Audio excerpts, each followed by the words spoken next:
है। अभी रबी के सीज़न में कई किसान भाइयों के ऊटी लहसुन के खेत खाली होने वाले हैं। वहीं कई क्षेत्रों में सरसों की कटाई शुरू हो चुकी है। खेत खाली होने के बाद तुरंत आप खेत की हकाई जुताई करने के बाद गर्मियों के मौसम में उड़द की खेती कर सकते हैं। तो चलिए स्टेप बाय स्टेप वीडियो को शुरू करते हैं और बात करते हैं कि उड़द की बुवाई किस प्रकार से की जाती है और उड़द की खेती आप किस प्रकार से कर सकते हैं। पहला बिंदु आता है उपयुक्त मिट्टी। वैसे तो आमतौर पर सभी प्रकार की मिट्टी में आप उड़द की बुवाई कर सकते हैं, लेकिन बलुई दोमट मिट्टी उड़द की खेती के लिए एक उपयुक्त मिट्टी मानी जाती है। उस हिसाब से आप मिट्टी का चयन कर सकते हैं। सबसे ज़रूरी बिंदु आता है बुवाई का समय।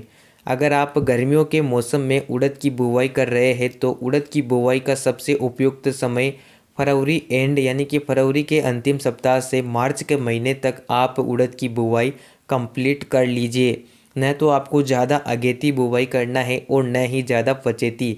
अगर आप ज़्यादा पचेती बुवाई करेंगे तो बरसात के मौसम में हमारा खेत समय से खाली नहीं हो पाएगा, जिससे बरसात के कारण हमारी फसल भी ख़राब हो सकती है। साथ ही खरीफ के मौसम में हम किसी फसल की बुवाई करने में लेट हो सकते हैं। फरवरी एंड से आप मार्च महीने में उड़द की बुवाई कंप्लीट कर लें। इसके बाद आता है अगला बिंदु खेत तैयारी। किसान भाइयों, आपका खेत खाली होने के बाद 2 से 4 दिन आप खेत को खुला छोड़ दें। उसके बाद खेत की गहरी हकाई जुताई करें। रोटावेटर की सहायता से आप मिट्टी को बारीक या समतल या भुरभुरी बना सकते हैं। उसके बाद खेत तैयारी में आप गोबर का खाद, जो सड़ी खाद आती है, उसका प्रयोग जरूर करें, जिसमें कई प्रकार के जैविक प्रोडक्ट पाए जाते हैं।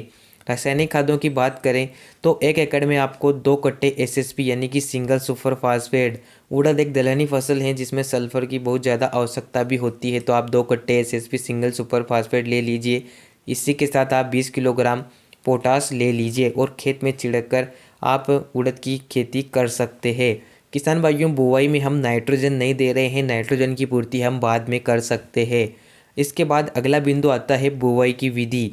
उड़द की बुवाई आप छिड़काव विधि से भी कर सकते हैं। बहुत से किसान भाई उड़द की सीड्रिल की सहायता से बुवाई करते हैं। जब भी आप बुवाई करें, लाइन से लाइन की दूरी 20 से 25 सेंटीमीटर के आसपास रखना होती है। वहीं पौधे से पौधे की दूरी आप 10 सेंटीमीटर के आसपास रख सकते हैं। जब भी आप बुवाई करें, बीज की गहराई 4 से 5 सेंटीमीटर के आसपास होना चाहिए। प्रति एकड़ बीज दर की बात करें तो गर्मियों के मौसम में थोड़ा ज़्यादा बीज लगता है। 1 एकड़ में आप 10 से 12 किलोग्राम बीज दर रखिए, क्योंकि गर्मियों में अंकुरण में थोड़ी समस्या आती है, तो आप बीज दर थोड़ी संतुलित रखिए। इसके बाद बीज उपचार। किसान भाइयों, उड़द एक दलहनी फसल है। अगर आप उड़द का बीज उपचार करते हैं तो इससे आपका उत्पादन ऑटोमेटिक ही ज़्यादा निकलता है। उड़द का बीज उपचार आप 3 चरणों में कर सकते हैं। पहला फफूंदनाशक से, दूसरा कीटनाशक और तीसरा राइजोबियम कल्चर। किसान भाइयों, आपको अलग अलग चरणों में उड़द का बीज उपचार करना होता है। अगर आप किसी भी एक तरीके से बीज उपचार करते हैं तो भी आपको अच्छा रिजल्ट मिल पाएगा। सबसे पहले बात करते हैं हम फफूंदनाशक के रूप में, तो आप यूपीएल कंपनी की साफ फंगीसाइड को ले सकते हैं। 2 ग्राम प्रति किलो के हिसाब से आप बीजों पर स्प्रे कर बीज को उपचारित कर सकते हैं। वहीं कीटनाशक की बात करें तो कीटनाशक के रूप में आप इमेडाक्लोप्रिड 70% WS को 7 ग्राम प्रति किलो के हिसाब से बीजों को उपचारित कर सकते हैं।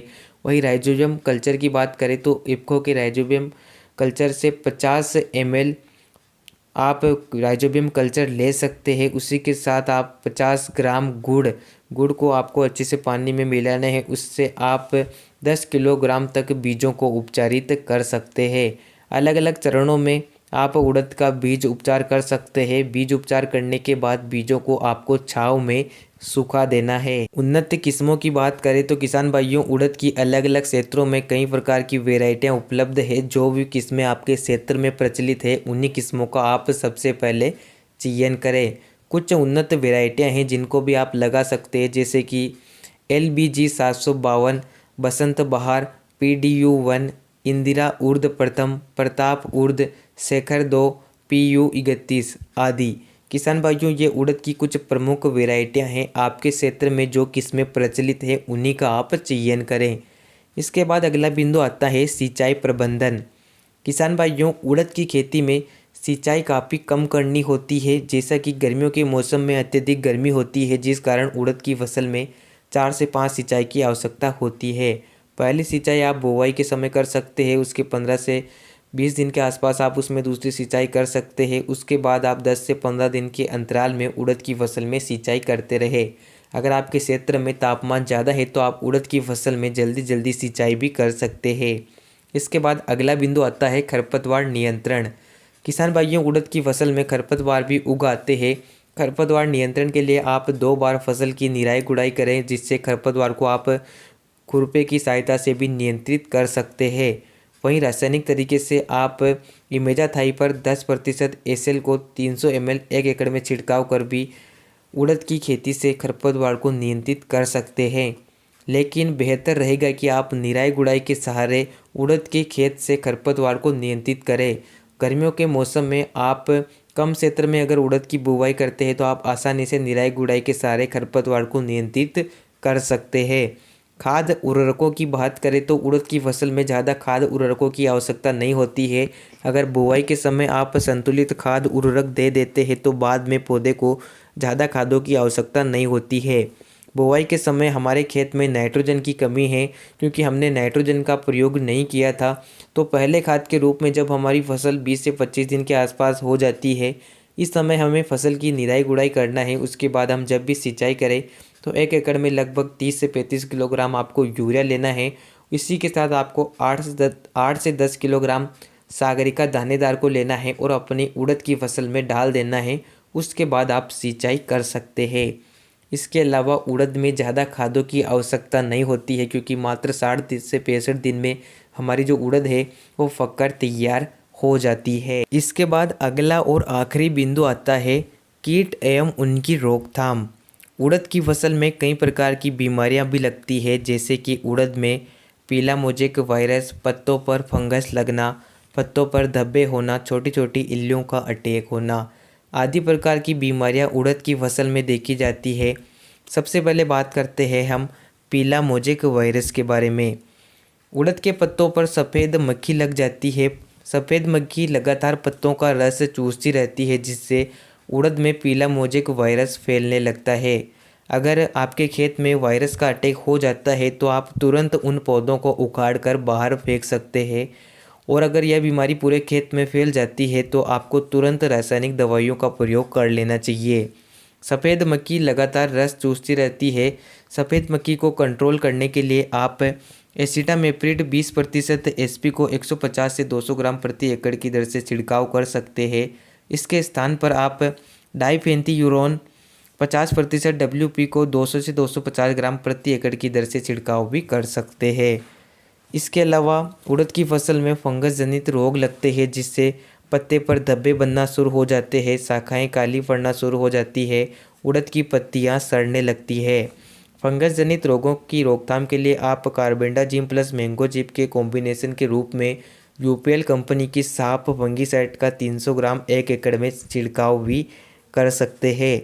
उड़द की फसल में छोटी छोटी इल्लियाँ भी लग जाती हैं। कई प्रकार की इल्लियों का अटैक होता है, जिससे इल्लियाँ लगातार फलियों को नुकसान पहुंचाती है, पौधे के पत्तों को भी लगातार काटती रहती है।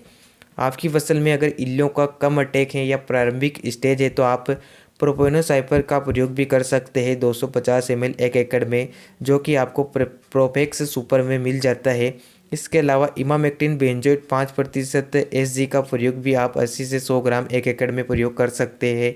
अगर उड़द की फसल में ज़्यादा इल्लियों का अटैक हो जाता है तो आप कोराजन, फेम या एम्प्लिको हेवी कीटनाशकों का प्रयोग भी कर सकते हैं। लेकिन किसान भाइयों, अगर आप इन हेवी दवाइयों का प्रयोग करते हैं तो आपका खर्चा काफ़ी ज़्यादा आता है, तो आप पहले सस्ती और हल्के टेक्निकल रहित दवाइयों का प्रयोग करें।